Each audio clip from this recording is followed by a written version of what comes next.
Assalamualaikum dear parents and students, you are watching Oxen Grammar School YouTube channel and this is Sir Shahzad here explaining you 6th class New Oxford Modern English book 6.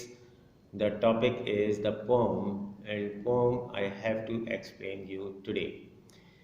हम new Oxford modern English book 6 को पढ़ रहे हैं और इसका जो lesson दिया गया है वो पोम है पेज नंबर 34 पर हमारा ये लेसन मौजूद है।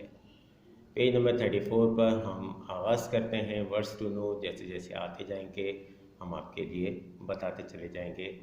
हम स्टार्ट लेते हैं। It is only a little twig. ये एक छोटी सी शाख है, पतली सी ऐसी शाख जिस पे कोम्पल निकलती है, न्यू किस्म की, जैसे बर्ड जिस पे लगे होते हैं। तो बिल्कुल नोखेज़ जिसको हम शाख को कहते हैं। मैं इसे आपके लिए ज़रा और क्लोज़ कर देता हूँ ताकि आपको ज़्यादा आसानी से समझ में आए। It is only a little twig with a green bird at the end. इस शाख के ऊपर एक छोटी सी कली है, इसके एंड पर, इसके एपेक्स पर। एपेक्स हम किसी भी शाख के सबसे ऊपर वाले नोखेज़ हिस्से को कहते हैं जो कि बिल्कुल अभी आगे बढ़ रहा हो। बट इफ़ यू प्लांटेड, लेकिन अगर आप इसको लगा दोगे, ज़मीन में लगा दोगे, एंड वाटर इट, और इसको पानी दोगे, and set it where the sun will be above it, और इसको सूरज की रोशनी में छोड़ दोगे, it will grow into a tall bush. ये एक बहुत बड़ी झाड़ी में एक वक्त आएगा कि एक बड़े तनावर दरख्त की सूरत इख्तियार कर लेगा, विद मैनी फ्लावर्स, जिस पर कई एक फूल मौजूद होंगे। And leaves which thrust Heather and leather.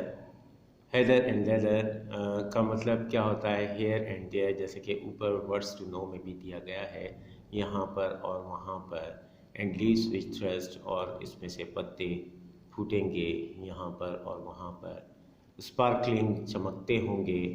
From its root will come freshness, उसकी जड़ों से ताजगी आएगी।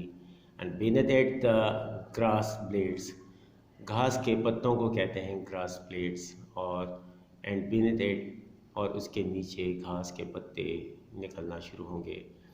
Will bend and recover themselves, जैसे कमज़ोर जैसे पत्ते होते हैं, पतले पतले छोटे छोटे पत्ते, हवा चलती है बैंड हो जाते हैं और दोबारा खड़े हो जाते हैं। तो will bend and recover themselves, ख़ुद को वो गिराते हैं और दोबारा संभलते हैं और खड़े हो जाते हैं। And clash one upon another, और एक दूसरे से टकराते हैं। इन द ब्लोइंग विंड, और चलती हवा में। But if you take my twig, लेकिन अगर आप मेरी इस शाख को ले लोगे, and throw it into a closet, अगर आप इसको कोने में या अलमारी में किसी कोने खुदरे में आप इसे फेंक दोगे। With mouse traps, mouse traps चूहे के पकड़ने वाला औजार, जैसे एक डिवाइस जैसे हम चूहे को पकड़ने के लिए लगाते हैं चोर जगह पर, जहाँ से चूहा निकलता हो और वो ट्रैप हो जाए। तो विद माउस ट्रैप, जैसे हम अमूमन इन ऐसी चीज़ों को स्टोर में फेंक देते हैं, चूहे के पकड़ने वाले उस ट्रैप के साथ रख देंगे। या ब्लंटेड टूल्स, जैसे कुंद औजार होते हैं, लिखा कुंद औजार, जैसे हमारे जो औजार ख़राब हो जाते हैं उनके साथ हम रख देंगे। तो इट विल श्रैवल एंड वेस्ट, ये सुकड़ जाएगा, ख़राब हो जाएगा।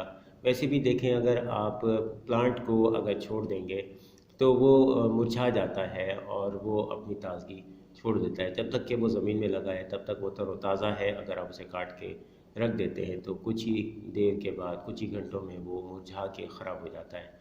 And waste and some day, और कुछ दिन, when you open the door, जब आप दरवाज़ा खोलोगे, you will think it an old twisted nail, ये एक तुड़ी मुड़ी एक कील की तरह आपको नज़र आएगा। जैसे आप जंग आलूद हो जाते हैं, कील निकालते हैं और ख़राब हो जाती है।